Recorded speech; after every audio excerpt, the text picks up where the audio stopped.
Well, I think that shows that there really are no rules, and there are certain parameters maybe that you can follow to get your film made and seen. But those rules are kind of meant to be broken.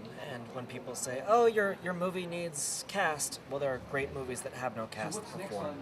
And "Oh, your movie needs to be in English language," well, there are some beautiful movies that do very well that are in other languages. So I think to get as much information as you can from these great events, then use that information to really decide what will work best for whatever project you're working on, I think is the idea. Are you seeing a shift, not just on the business side, but on the artistic side for these folks that are trying to match what they think they're hearing when they go to these panels? I think um, I think you're seeing so many voices now, and with the advent of YouTube and social media and everything, people communicating so much more, people using things like Kickstarters to get their movies up and running. So I think it's exciting that the change is that there are so many voices and people are having more and more access to have their voices being heard, whereas before I think you really had much more limited means to get your voice out there into the world.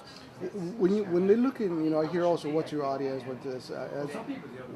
How should someone interpret this? Someone who is actually a filmmaker who's hearing all this. Specifically, that seems to be like the audience that deals with the marketing thing. What does that really mean, coming from someone like yourself? Know your audience? Yeah. Means what kind of movie are you trying to make? Who are you making this movie for? And how are you going to get this in front of their eyes? So if you have a story you really want to tell, why do you want to tell that story? And also, who do you want to tell that story to? Those people might not be the ones that are seeing Iron Man 3 this weekend. So you want to keep that in mind and think about that in the back of your head.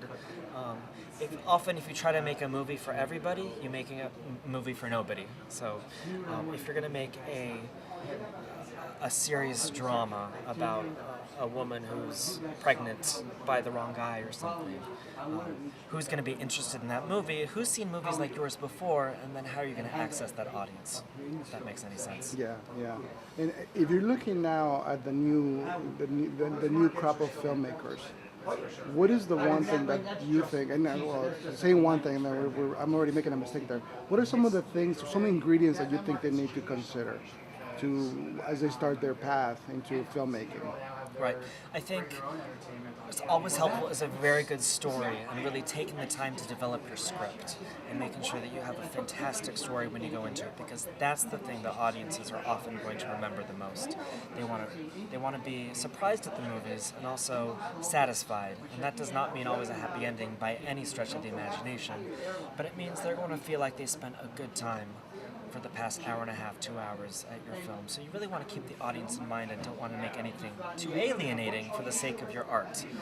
Movies are supposed to be fun and enlightening and often introspective.